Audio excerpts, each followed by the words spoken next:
नमस्कार दोस्तों, स्वागत है आपका आपके channel one nation one exam पर। तो दोस्तों, जैसा कि आपको पता है आपके एग्ज़ाम जल्द से जल्द होने वाले हैं। तो दोस्तों, आपका मैथ का जो सिलेबस है वो कंप्लीट करा दिया गया है, जिसके लिए आप नीचे डिस्क्रिप्शन में प्लेलिस्ट को चेक कर सकते हैं या फिर यहाँ ऊपर आपको आई बटन में भी लिंक मिल जाएगा। ठीक है दोस्तों, इस वीडियो में हम बात करेंगे अति लघु उत्तरीय प्रश्न जो 1 नंबर के पूछे जाते हैं। और दोस्तों, इस वीडियो में सिर्फ उन्हीं प्रश्नों को शामिल किया गया है जो प्रीवियस ईयर में पूछे गए हैं, यानी आज तक जितने भी सवाल पूछे गए हैं थर्ड सेमेस्टर के मैथ के 1 नंबर में अति लघु में, वह इसमें शामिल किए जा रहे हैं। इसके अलावा इसका जो पार्ट 1 है जिसमें 1 से 35 नंबर के क्वेश्चन कराए गए हैं, वह भी आप अवश्य डिस्क्रिप्शन में जाकर देख लीजिएगा। यह पार्ट 2 है जिसमें 36 से 71 तक के प्रश्नों को हल कराया जाएगा। ठीक है दोस्तों, इसके अलावा अगर आप चैनल पे पहली बार आए हैं तो चैनल को सब्सक्राइब कर दो दोस्तों, क्योंकि इस पे लेटेस्ट आपको अपडेट मिलती रहेगी डीएलएड से रिलेटेड, और साथ ही साथ आपका सिलेबस भी कंप्लीट कराया जाता है। तो दोस्तों, पहला प्रश्न देखते हैं, जो प्रश्न 36 है, बैंक खातों के प्रकार बताइए। तो दोस्तों, बैंक खातों के प्रकार आपको लिखने होंगे। तो बचत खाता, चालू खाता, सावधि जमा खाता, संचयी यानी आवर्ती जमा खाता, अल्पविवेशक का खाता। ठीक है दोस्तों, साथ ही आपको पूरे अंक प्राप्त करने के लिए आप इसको डिफाइन भी कर सकते हैं। तो बचत खाता क्या होता है दोस्तों? तो बचत खाता का मुख्य जो प्रमुख उद्देश्य होता है वह होता है अपने खाता धारकों को बचत करने की भावना से प्रेरित करना। ठीक है दोस्तों, और जो यह खोले जाने की न्यूनतम जो मूल्य होता है वह 500 होता है, यानी 500 जमा करके खोला जा सकता है यह खाता। ठीक है दोस्तों, इसमें जमा धन पर ब्याज मिलता है, यानी इसमें जो धन जमा रहता है उस पर ब्याज मिलता है। ठीक है, इसके अलावा जो चालू खाता होता है दोस्तों, इसको देखते हैं। तो बड़े व्यापारी, कंपनियां, निगम एवं संस्थाएं नगद लेन देन नहीं करते हैं। ठीक है दोस्तों, वे चेक द्वारा लेन देन करते हैं। ठीक है, इसलिए वे बैंक में अपना चालू खाता खुलवाते हैं। इसमें जमा धन पर कोई ब्याज नहीं मिलता है। ठीक है दोस्तों, आप यहाँ से यह देख सकते हैं, और आप अगर डिफरेंस पूछा जाए दोनों में अंतर तो यह भी लिख सकते हैं। अब देखते हैं सावधि जमा खाता। इसमें धन निश्चित समय हेतु जमा किया जाता है। बैंक खाताधारी को प्रमाण पत्र प्रदान करता है। इसमें ब्याज वार्षिक, छमाही या तिमाही परिकलित किया जाता है। ठीक है दोस्तों, और जो आखिरी है वह देखते हैं आवर्ती यानी संचयी जमा खाता। इसमें निश्चित धन प्रति माह निश्चित अवधि हेतु जमा किया जाता है। इसे RD कहते हैं। इस खाते को खोलने की सुविधा डाकघरों में भी मिल जाती है। ठीक है दोस्तों, तो आपने चारों प्रकार के देख लिया। अब हम देखते हैं अगला प्रश्न, जिसमें साधारण ब्याज का सूत्र पूछ रहा है। तो दोस्तों, साधारण ब्याज का सूत्र होता है PRT बटे में 100। तो आप ऐसे भी लिख सकते हैं SI = PRT बटे में 100। परंतु अगर आप इस प्रकार लिखते हैं तो आपको नीचे लिखना होगा कि SI का मतलब क्या है, यानी साधारण ब्याज, और P का मतलब क्या है, मूलधन, R का मतलब है दर, T का मतलब है समय, और बटे में 100 जो होता ही है। या फिर आप यहाँ डायरेक्ट ऐसे भी लिख सकते हैं, साधारण ब्याज बराबर मूलधन गुणे दर गुणे समय बटे में 100। फिर अगला प्रश्न है, आपको चक्रवृद्धि मिश्र धन का सूत्र बताना है, यानी आपको अमाउंट का सूत्र बताना है। तो दोस्तों, अमाउंट का जो सूत्र होता है वह होता है अमाउंट बराबर, यानी मिश्र धन बराबर मूलधन ब्रैकेट में 1 प्लस दर बटे में 100 की घात n। बाद में अगर आपने ऐसे लिखा है तो बाद में आपको इसका क्या अंकित किया है, जैसे ए का मतलब क्या है, वह भी आपको लिखकर बताना होगा। ठीक है दोस्तों, इसी प्रकार अगला देखते हैं, जो प्रश्न नंबर 39 है, चक्रवृद्धि ब्याज मूलधन और मिश्र धन में संबंध बताइए। तो दोस्तों, मिश्र धन वह होता है जो मूलधन पर ब्याज लगने के बाद प्राप्त होता है, यानी चक्रवृद्धि ब्याज जो हमें ज्ञात होगा वह मिश्र धन में से मूलधन घटाने पर होगा, और यही हमारा संबंध भी होगा। अगला प्रश्न देखते हैं, जो है रूपांतरण से आप क्या समझते हैं। तो दोस्तों, रूपांतरण वह समय अवधि है जहां मूलधन जो होता है वो अपना रूपांतरण कर लेता है, या फिर जो मूलधन में ब्याज लगने पर जो जोड़कर नवीन मूलधन ज्ञात होता है, वही जो समय लगता है वह रूपांतरण होता है। अगला प्रश्न देखते हैं, लाभांश शेयर किस मूल्य पर दिया जाता है। तो दोस्तों, जो भी लाभांश शेयर दिया जाता है वह अंकित मूल्य यानी नॉमिनल वैल्यू पर दिया जाता है। अगला प्रश्न है, समुच्चय दिए हुए हैं, समुच्चय A और B दिया हुआ है, इसमें से आपको A इंटरसेक्शन ज्ञात करना है दोस्तों। ठीक है, यहाँ पे मिसप्रिंट है, A इंटरसेक्शन B ज्ञात करना है। तो दोस्तों, जब भी दो समुच्चय दिए रहते हैं और आपको इंटरसेक्शन की बात करता है, यानी इसका मतलब कॉमन की बात कर रहा है या फिर उभयनिष्ठ की बात कर रहा है, तो सिर्फ वही अवयव लिखने होते हैं जो दोनों में कॉमन है। ठीक है दोस्तों, तो देखते हैं 2 जो है वो सिर्फ ए में है, बी में नहीं है। इसी प्रकार 3 भी नहीं है बी में, और जो 5 है वह दोनों में है तो 5 हो जाएगा। 7 दोनों में नहीं है और 9 दोनों में है तो 9 आ जाएगा हमारा ए इंटरसेक्शन बी। और इसी प्रकार 13 भी दोनों में है तो 13 भी आ जाएगा ए इंटरसेक्शन बी में, और यही हमारा उत्तर हो जाएगा। अगला प्रश्न है दोस्तों, जो दिया हुआ है उसको आपको यानी 9a² - 24a + 18a³ को 3a से भाग देकर भागफल ज्ञात करना है।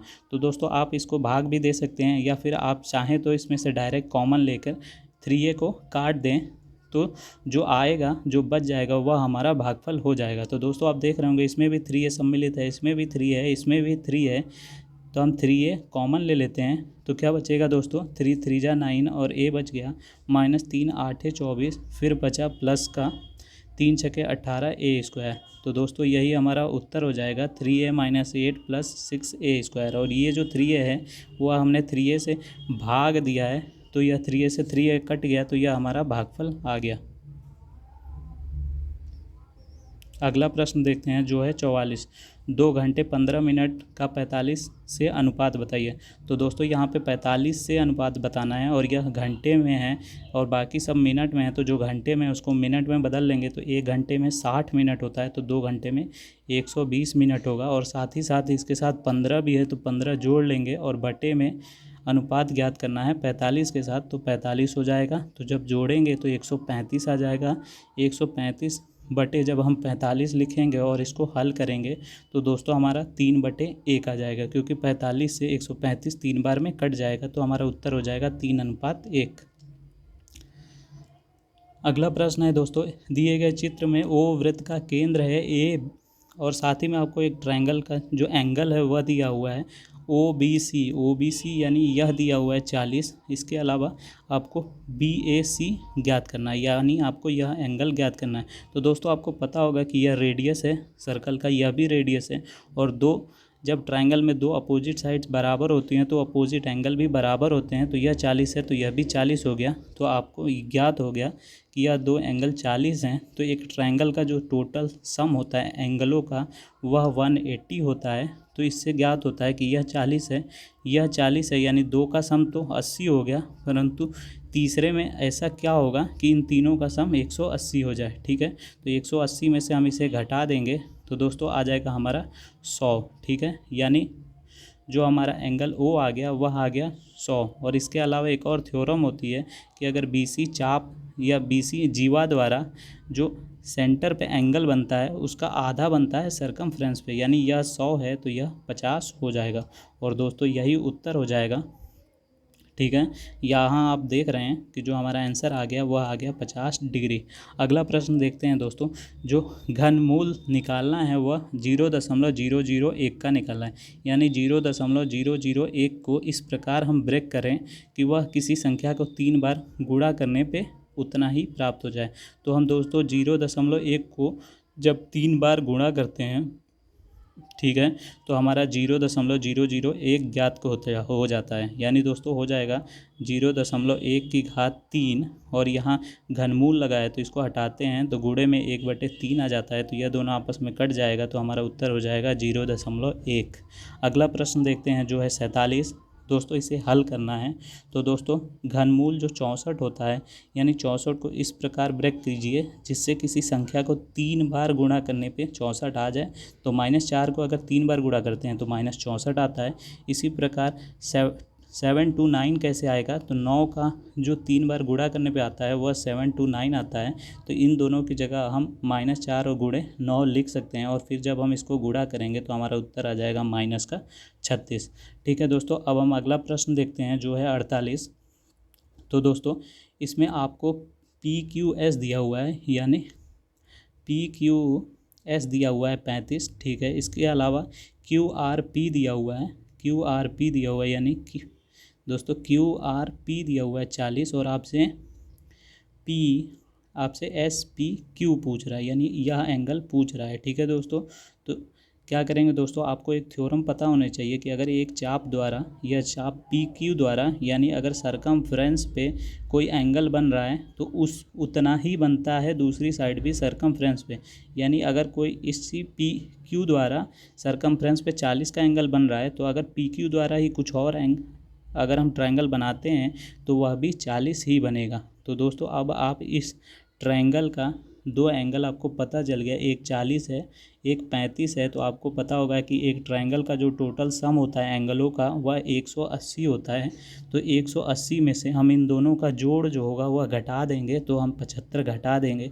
तो घटाने पे क्या आ जाएगा दोस्तों 5, और यहाँ बचा 10 यानी 17 बचा, 17 में से 7 गया 10। तो दोस्तों जो हमारा उत्तर आ जाएगा वह आ जाएगा 105। अब हम देखते हैं अगला प्रश्न जो है 3.5 सेंटीमीटर त्रिज्या का एक वृत्त खींचिए। यानी दोस्तों आपसे कह रहा है 3.5 आपने पटरी पे माप लिया, उसके बाद एक वृत्त खींच लिया। ठीक है दोस्तों, उस वृत्त पर एक बिंदु P लीजिए, यानी जो आपने त्रिज्या खींची वहीं पे आप P ले लीजिए, इसको O ले लीजिए। फिर कह रहा है बिंदु P से वृत्त की स्पर्श रेखा खींचिए। यानी आपको जो यहाँ आपने पॉइंट लिया इस पे स्पर्श रेखा खींचनी है। तो दोस्तों आप यहाँ से एक चाप लगाइएगा और इसको बिंदु मानते हुए इस प्रकार एक चाप लगाइएगा। उसके बाद यहाँ पे एक बिंदु मानते हुए ए मान लिया, यहाँ से आप एक चाप लगाएंगे यहाँ, फिर बिना बदले यहाँ से एक चाप लगाएंगे यहाँ, और फिर इन दोनों से यहाँ मिड में एक चाप लगाएंगे और यहाँ जो कट करेगा उसी को सीधे खींच देंगे।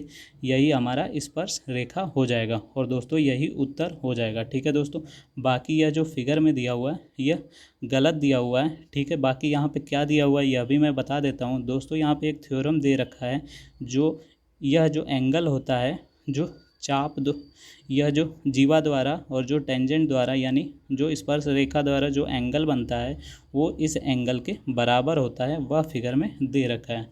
ठीक है दोस्तों, अब हम अगला प्रश्न देखते हैं जो है प्रश्न 50 log 1 का मान ज्ञात कीजिए। तो दोस्तों जब भी इस प्रकार के प्रश्न दिए होते हैं जो बेस होता है इसके रूप में हमें बदलना होता है, तो हम किस प्रकार 1 को 10 के रूप में बदल सकते हैं। तो दोस्तों किसी भी संख्या का घात अगर शून्य कर दें तो वह 1 आता है। तो यानी हम 1 की जगह 10 की घात शून्य लिख सकते हैं, जिससे वह जो 1 था वह घात यानी जो आधार था उसके टर्म में ब्रेक हो गया। ठीक है, यह आ गया। अब जो m की घात n होता है, यानी यह m है यह n है, तो m की घात n होता है, तो जो n होता है वो बाहर आ जाता है और यह हमारा बच जाएगा। यानी 0 log 10 की घात मतलब log 10 टू द बेस 10 यह आ गया। और को कुछ भी अगर 0 से गुणा होता है तो वह शून्य ही आता है, तो इसका उत्तर हो जाएगा शून्य। अगला प्रश्न है 51। दोस्तों कह रहा है a दिया हुआ है, b दिया हुआ है और साथ ही में आपको a इंटरसेक्शन बी ज्ञात करने को कह रहा है। तो दोस्तों अभी मैंने आपको बताया कि इंटरसेक्शन मतलब कि वह होता है जो दोनों में कॉमन या फिर उभयनिष्ठ होता है। तो आप देख रहे होंगे जो समुच्चय ए है उसमें अवयव 11 है और साथ ही में बी में भी 11 है, तो यही हमारा उत्तर हो जाएगा। अब हम देखते हैं अगला प्रश्न जो फिर से समुच्चय से ही पूछा गया है। तो समुच्चय ए दिया हुआ है दोस्तों 2 3 5 और बी दिया हुआ है 5 7 3। तो आपसे a माइनस बी पूछ रहा है। तो दोस्तों जब a माइनस बी पूछे तो ऐसी संख्या जो a में तो हो परंतु b में ना हो। ठीक है दोस्तों, वह हमारा a माइनस बी होता है। 3 और 5 इसलिए नहीं होंगे क्योंकि 3 और 5 जो हैं वह b में है, और a माइनस बी हो रहा है इसलिए हम a में ऐसी संख्या देखते हैं जो b में ना हो, और वही हमारा उत्तर हो जाता है। अगला प्रश्न देखते हैं 53, जिसमें आपको सरल करना है दोस्तों। तो यह गुणा में दिया हुआ है, तो गुणे में जब दिया होता है तो हर को अंश से या अंश को हर से काट देते हैं, तो 7 दूनी 14। फिर इसके अलावा 3 चौके 12 और 3 नवा 27, यानी जो आपका अंश में बचा वो 4 और 2 बचा और माइनस माइनस है तो प्लस का हो जाएगा, और हर में बचा हमारा 9।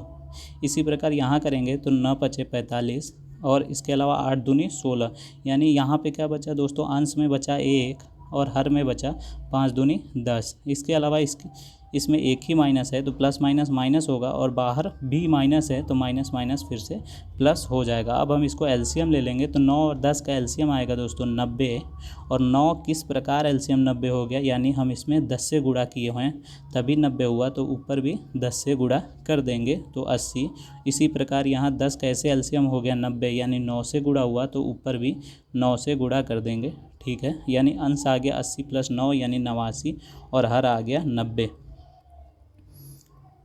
अब हम अगला प्रश्न देखते हैं जो है 54। 3 की घात 4 3 की घात 5 गुणे 3 की घात -9 गुणे 3 की घात 2 का मान ज्ञात करें। तो दोस्तों इस प्रकार का जो प्रश्न होता है वो घातांक के नियम पर आधारित है। तो अगर आपने वो वीडियो नहीं देखा है तो आप जाकर डिस्क्रिप्शन में देख सकते हैं। दोस्तों जब आधार बराबर होता है और साथ ही में गुणा होता है, अगर बीच में गुणे का साइन लगाएं तो जो घातें होती हैं वो आपस में जुड़ जाती हैं। यानी 3 की घात हो जाएगी 4 + 5 -9 + 2। तो दोस्तों आप यहाँ देख रहे हैं 4 + 5 9 हो गया और 9 में से 9 घटा तो यह सब कट के 0 बच गया और 0 में जब 2 जोड़ेंगे तो 2 ही आएगा। तो 3 की घात 2 हो गया, यानी 3 को 2 बार जब गुणा करेंगे तो 3 तिहाई 9 आ जाएगा और वही हमारा उत्तर हो जाएगा। अगला प्रश्न है दोस्तों 4/x² - y² में 9 को गुणनफल में लिखना है। ठीक है दोस्तों, तो क्या होगा 4 को हम लिख सकते हैं 2 की घात 2 बटे में x को क्या x स्क्वायर तो लिखा ही है, इसको ऐसे ही लिखेंगे। इसी प्रकार y² को भी वैसे ही लिखेंगे और 9 को क्या लिख सकते हैं दोस्तों 3 की घात 2। अब आप देख रहे होंगे यह a² बन गया। ठीक है, यह जो स्क्वायर लगा है वो कॉमन ले लेंगे और ऊपर लिख देंगे। यहाँ भी जो स्क्वायर लगा है वो कॉमन ले लेंगे और ऊपर लिख देंगे, यानी यह a² हो गया, यह b² हो गया। तो आप देख रहे होंगे a² - b² का यहाँ फॉर्मूला लग जाएगा। तो क्या हो जाएगा दोस्तों a + b और दूसरे ब्रैकेट में a - b और यही हमारा गुणनफल आ जाएगा और यही उत्तर हो जाएगा। ठीक है दोस्तों, इसी प्रकार आपको स्टेप वाइज करना होगा। दोस्तों अगर सारे प्रश्न समझ में आ रहे होंगे तो वीडियो को लाइक अवश्य कीजिएगा। अगला प्रश्न देखते हैं जो है 56। इसमें जो 4 दिए हुए हैं यह समानुपात में है तो x का मान ज्ञात करना है। तो दोस्तों जो ये 4 अंक दिए हुए हैं इसको पहले समानुपात में लिख लीजिए। तो 8:x हो जाएगा, फिर 2 अंकों के बाद समानुपात का साइन लगाएंगे और फिर तीसरे अनुपात चौथा हो जाएगा। और आपको पता होगा कि जो बाह्य पद होते हैं उनका गुणनफल जो होता है वो मध्य पदों के बराबर होता है। दोस्तों यहाँ 18 नहीं 8 है, इसी प्रकार यह हल किया गया है 8 लेकर, तो 8 × 64 हो जाएगा। और जो मध्य पदों का गुणनफल आएगा वो आएगा x²। तो x² = 64 हो गया। तो जब हम x² को इधर से हटाएंगे तो दूसरी तरफ जाके यह √64 हो जाएगा, यानी x की वैल्यू जो आ जाएगी दोस्तों वह x की वैल्यू आ जाएगी 8। ठीक है दोस्तों, यहाँ पे 8 लिया गया है तो 8 × 64 होगा, यहाँ 44 दिया हुआ है। और इसी प्रकार यहाँ जो 8 की वैल्यू हो जाएगी, x की वैल्यू हो जाएगी वह हो जाएगी 8। ठीक है दोस्तों, अब हम देखते हैं अगला प्रश्न जो है 57। कितने समय में 7,500 पर 11% वार्षिक दर से साधारण ब्याज इतना हो जाता है। यानी आपका यह साधारण ब्याज हो जाता है तो यह SI दिया हुआ है, यह जो है वह बदल कर हो जाता है, यह यानी यह आपने जमा किया था तो यह मूलधन है, यह रेट है यानी दर है। ठीक है, और आपको साधारण ब्याज में फॉर्मूला पता है तो जो जो दिया हुआ है उसको उसी प्रकार रख देना है। तो साधारण ब्याज की जगह आप 4,125 रख देंगे, फिर मूलधन की जगह 7,500 रख देंगे और फिर दर की जगह आप कुछ भी R लिख दीजिए। और जो समय है, समय पूछ रहा है दोस्तों और दर दिया हुआ है तो दर की जगह 11 लिख देंगे, समय की जगह T लिख देंगे, बटे में 100। तो 2 शून्य से 2 शून्य कट जाएंगे। अब क्या होगा, यह 75 और 11 जो होगा यहाँ गुणा हो रहा है और साथ ही में अंश है तो इधर जाके हर हो जाएगा। तो T बराबर हो जाएगा 4125 बटे में 75 गुणे 11। तो दोस्तों इसके आखिरी में 5 है तो वो 5 से कट जाएगा और यह भी 5 से कट जाएगा। तो 5 एकम में 5 और 5वां 25। इसी प्रकार 5वां 8 40, 5 दूनी 10, 5वां 25, फिर से 5 है अंत में तो 5 तिहाई 15 और फिर 5 एकम में 5, 5 छके 30, 5वां 25। ठीक है दोस्तों, फिर से कट जाएगा, यह 3 से कटेगा तो 3 5 15 और 3 5 15, यानी अंश में आया 55 और हर में है 11 तो 11 से भी यह 5 बार में कट जाएगा। तो जो समय आ जाएगा वह आ जाएगा 5 वर्ष।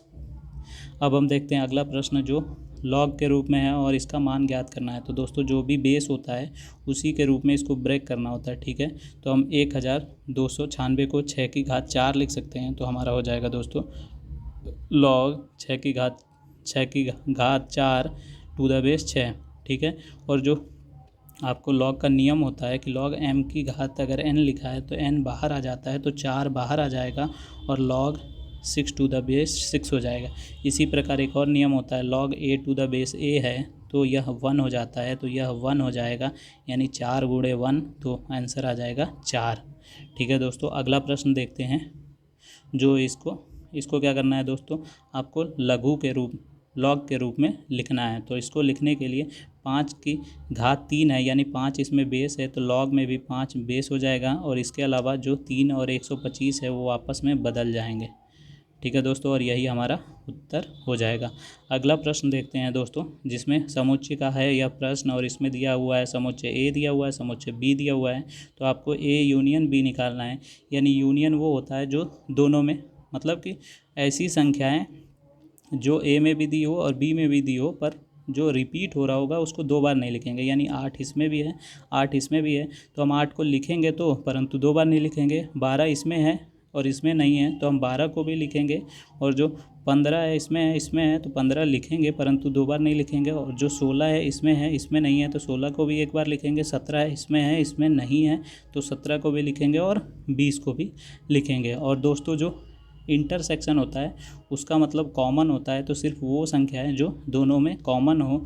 तो दोस्तों इसका उत्तर हो जाएगा 8 और 15, यानी ए इंटरसेक्शन बी आ जाएगा दोस्तों 8 और 15, क्योंकि यह दोनों में कॉमन है। अगला प्रश्न देखते हैं 61, जिसमें 8 सेंटीमीटर लंबाई दी हुई है, ऊंचाई दी हुई है 3.5 मीटर, यह भी मीटर में है, यह भी मीटर में है, और जो आपकी दीवार की ब्रेथ दी हुई है, यानी मोटाई दी हुई है, वह 20 सेंटीमीटर दी हुई है।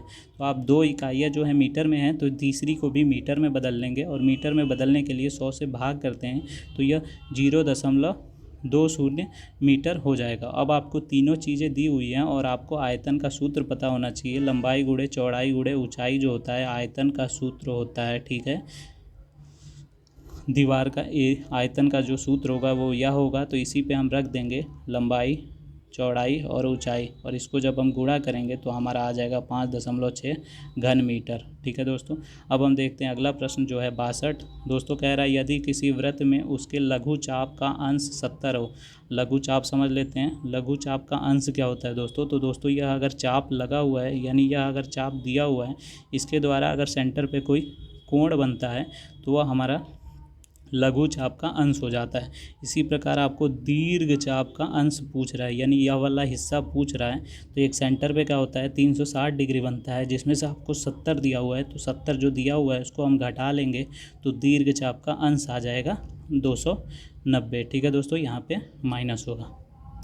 अब हम देखते हैं अगला प्रश्न जो है 63, कि इसका गुणनखंड करना है। तो दोस्तों जब हम गुणनखंड करते हैं तो जो जिसकी घात 2 होती है उसको पहले लिखते हैं, फिर जो घात 1 होती है उसको लिखते हैं, यहाँ पे माइनस है, फिर जो बिना एक्स वाला टर्म होता है उसको लिखते हैं। अब हम क्या करते हैं दोस्तों, यहाँ सबसे आगे माइनस लगा है तो माइनस कॉमन ले लेते हैं, तो क्या हो जाएगा x² प्लस 5x माइनस 14। इस प्रकार के क्वाड्रेटिक को हम क्या करते हैं, गुणनखंड कर लेते हैं। तो इस प्रकार हमने बदल लिया। अब हम इसका गुणनखंड करेंगे, तो जो आखिरी टर्म होता है इसका हमें फैक्टर करना होता है, और माइनस करने पर, यानी जो इसके आगे साइन लगा होता है वह करने पे हमें मिडिल टर्म यानी 5 लाना है। तो इसके जो फैक्टर होंगे वो 2 और 7 होंगे, क्योंकि 2 7 14। अब माइनस करने पे कैसे 5 आ जाए, तो 7 में से अगर हम 2 घटाते हैं तो 5 आ जाता है, तो यह हो जाएगा x² plus 7 minus 2x minus 14। अब हम क्या करेंगे दोस्तों, इसी को हल कर लेंगे, तो x² plus 7x minus 2x minus 14। अब जो कॉमन हो रहा होगा उसको कॉमन ले लेंगे, तो यहाँ x² है, यहाँ x है, तो हम x कॉमन ले लेंगे, तो क्या आ जाएगा दोस्तों x प्लस 7। इसी प्रकार दूसरे ब्रैकेट में, यानी दूसरे दो टर्म है उनमें से हम -2 कॉमन ले लेंगे, तो x प्लस 7 आ जाएगा यहाँ पे भी। तो अब हम x प्लस 7 कॉमन ले लेंगे, तो दूसरे ब्रैकेट में x माइनस 2 आ जाएगा, यानी x प्लस 7 और x माइनस 2, और बाहर हमारा माइनस था, तो हम इस माइनस से किसी भी एक ब्रैकेट में गुणा कर लें, तो हमारा जो उत्तर दिया हुआ यही आ जाएगा x प्लस 7, या फिर यह भी आपका सही है 2 माइनस x। ठीक है दोस्तों, अब हम देखते हैं अगला प्रश्न जो है 64। दोस्तों इसमें क्या करना है आपको, जो यह दिया हुआ है इसमें दिया हुआ है उसको x प्लस 3 से भाग करना है। तो दोस्तों x प्लस 3 लिखिए, भाजक लिखिए, फिर आपको जिस भाज्य लिखिए, फिर भाजक लिखिए x² जिसमें भाग देना है 8x प्लस 17 और कितनी बार में जाएगा आपको ज्ञात करना है। तो दोस्तों पहला टर्म इसका देखना होता है और इसका भी। तो x से हम किस प्रकार x स्क्वायर ज्ञात कर सकते हैं, तो हम अगर x से गुणा कर दें तो यहाँ x स्क्वायर आ जाएगा और जो हमने यहाँ लिखा है उसी में इसको भी गुणा करना होता है, तो यहाँ आ जाएगा 3x। इसी प्रकार यह कट जाएगा क्योंकि यहाँ माइनस होता है और यहाँ 5x आ जाएगा और यहाँ हम अगला टर्म उतार लेंगे तो 17। इसी प्रकार हम इसमें ऐसी किस संख्या से गुणा करें कि 5x आ जाए, तो हम 5 से अगर गुणा करते हैं तो x के साथ गुणा होकर 5x आएगा और साथ ही में यह 5 3 के साथ गुणा होकर 15 आ जाएगा और घटाने पे यह कट जाएगा और यहाँ 2 आ जाएगा। तो यह हमारा शेषफल हो गया और यह हमारा भागफल हो गया। ठीक है दोस्तों, उम्मीद कर रहा हूँ आपको समझ में आ गया होगा, तो आप वीडियो को लाइक अवश्य कीजिएगा। ठीक है दोस्तों, अगला जो टर्म है वह है कि बालिकाओं का किसी कक्षा में 8 बालिकाओं की ऊंचाई सेंटीमीटर में क्रमशः दी हुई है। ठीक है दोस्तों, इसमें जो है आंकड़े हैं इनका माध्यिका ज्ञात करना है। तो दोस्तों जो देख लेते हैं आंकड़े कितने दिए हुए हैं, तो दोस्तों आंकड़े दिए हुए हैं वो 8 हैं, यानी इवन नंबर में है, यानी सम संख्याओं में दिया हुआ है।